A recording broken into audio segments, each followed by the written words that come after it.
ভারতীয় বাবার 3 বাংলাদেশি ছেলে হিঙ্গলগঞ্জে চাঞ্চল্যকর এই অভিযোগ।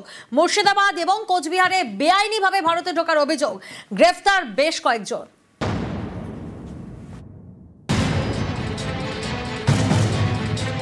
উত্তর 24 পরগনার হিঙ্গলগঞ্জ, এখানকার স্যান্ডেরবিল গ্রাম পঞ্চায়েত এলাকার বাসিন্দা ছন্নত গাজী। অভিযোগ, তাকে বাবা সাজিয়ে ভারতীয় নথি তৈরি করে ফেলেছেন 3 বাংলাদেশি। নামও উঠেছে ভোটার তালিকায়। স্থানীয়দের দাবি, গোলাম রসুল গাজী, সিরাজুল গাজী, রাজু গাজী এই 3 বাংলাদেশের নাগরিক বেআইনিভাবে ভারতে ঢুকেছেন। তারপর ভুয়ো নথি দেখিয়ে তৈরি করে ফেলেছেন ভারতের পরিচয়পত্র।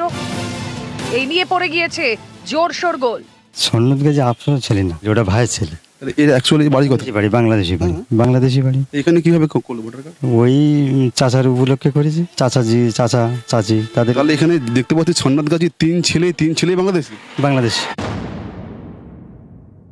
এটা সম্পূর্ণ টিএমসি নেতাদের মদদে এবং এদের বিগ অ্যামাউন্টের একটা টাকা দিয়ে এখানে ভোটার লিস্টে নাম তুলে এবং সমস্ত কিছু সরকারি সুযোগ সুবিধা এরা পাচ্ছে। একদম কনফার্ম এদের বাড়ি বাংলাদেশ। সবই টিএমসির ভোট ব্যাংক বাড়ানোর জন্য।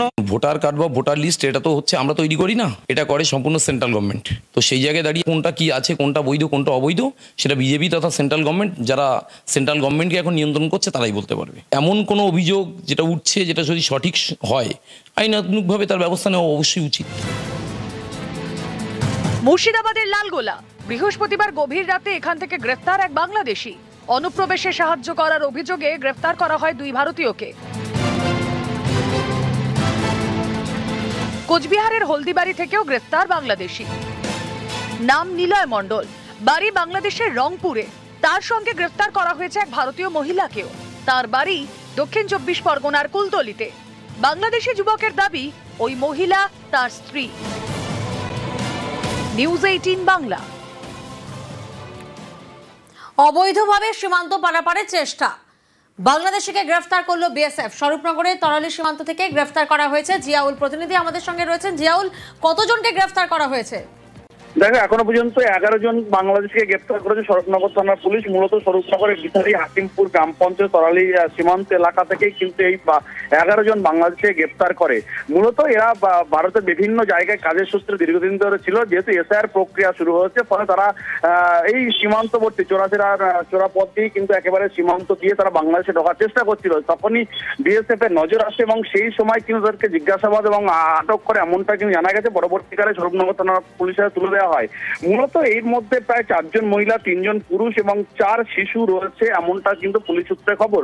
ফলে এই 11 জনকে কিন্তু বসিরহাট আদালতে তোলা হয়েছে, তার কারণ বাংলাদেশ সীমান্তেই তারা ঢোকার চেষ্টা করছিল, এমনটা কিন্তু জানা গেছে। ফলে 11 জনকে গ্রেফতার করেছে স্বরূপনগর থানার পুলিশ। বেশ।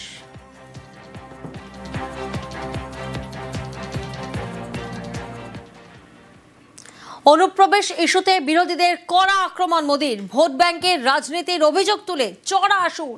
সব অনুপ্রবেশকারীকে দেশ ছাড়া করা হবে, হুঙ্কার প্রধানমন্ত্রীর। वोट बैंक की राजनीति के लिए राष्ट्र की सुरक्षा को जानबूझकर खतरे में डाला गया। जब हम इस विषय को गंभीरता से उठा रहे हैं तो कुछ लोग देश हित से ज्यादा अपने स्वार्थ को ऊपर रख रहे हैं। ये लोग घुसपैठियों को अधिकार दिलाने के लिए राजनीतिक लड़ाई लड़ रहे हैं। इनको लगता है कि देश एक बार टूट गया, आगे भी टूटता रहे। हम भारत में रह रहे हर घुसपैठिए को बाहर निकाल करके ही रहेंगे। একতা দিবসের মঞ্চ থেকে কংগ্রেসকে নিশানা মোদীর। সর্দার বল্লভভাই প্যাটেল থেকে আম্বেদকর ও নেতাজির প্রসঙ্গ তুলে কড়া আক্রমণ। आजादी के बाद जिन लोगों को देश ने दायित्व सौंपा, उन्हीं लोगों ने वी द पीपल की स्पिरिट की हत्या करने का प्रयास किया। उन्होंने अपनी सोच और विचारधारा से अलग हर व्यक्ति और संगठन का तिरस्कार किया। देश में राजनैतिक छुआछूत को एक कल्चर बना दिया गया था। हम सभी को पता है कांग्रेस सरकारों में सरदार पटेल और उनकी लेगेसी के साथ क्या क्या हुआ है। इन लोगों ने बाबा साहब आम्बेडकर के साथ जीते जी और उनके जाने के बाद भी क्या किया, नेताजी सुभाष चंद्र के साथ क्या किया, डॉक्टर लोहिया और जयप्रकाश नारायण जैसे लोगों के साथ भी कांग्रेस ने यही किया। हमें गर्व है देश को बांटने वाली इस राजनीतिक छुआछूत को खत्म किया है। কংগ্রেসের বিরুদ্ধে মিথ্যাচার, ইতিহাস মুছে ফেলার চেষ্টা নরেন্দ্র মোদীর, পাল্টা তো মল্লিকার্জুন খাড়গের। 1964 में आरएसएस और जमात इस्लामी से सरकारी कर्मचारियों के जुड़ाव पर रोक लगा वल्लभ भाई पटेल के जमाने में ही लग गई।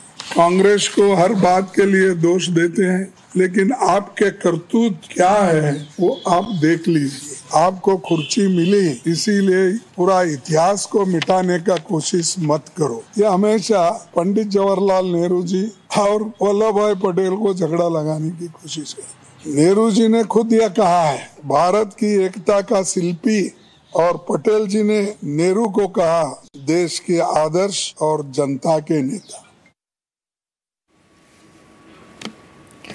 পরিবারতন্ত্র থেকে সন্ত্রাসবাদ, একের পর এক ইস্যুতে কংগ্রেসকে নিশানা মোদীর। কাশ্মীরের প্রসঙ্গ টেনেও হাত শিবিরকে তো।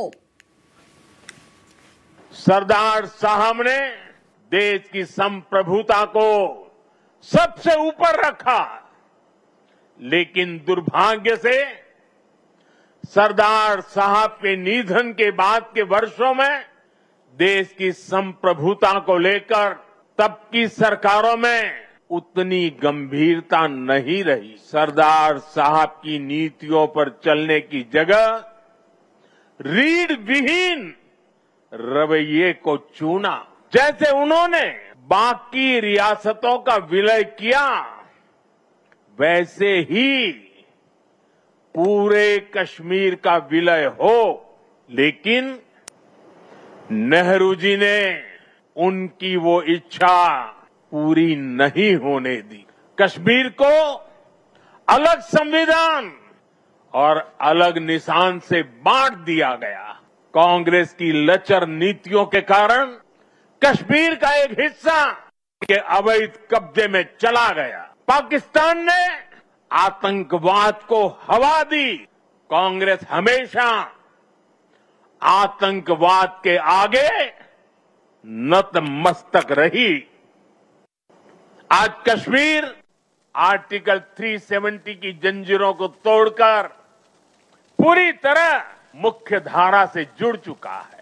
आज पाकिस्तान और आतंक के आकाओं को भी पता चला है कि भारत की असली ताकत क्या है।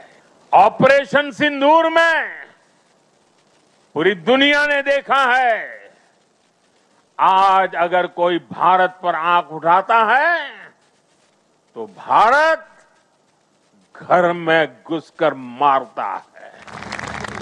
हर बार भारत का जवाब पहले से बड़ा होता है, पहले से ज्यादा निर्णायक होता है। ये भारत के दुश्मनों के लिए एक संदेश भी है। ये लौह पुरुष सरदार पटेल का भारत है। ये अपनी सुरक्षा और सम्मान से कभी भी समझौता नहीं करता है।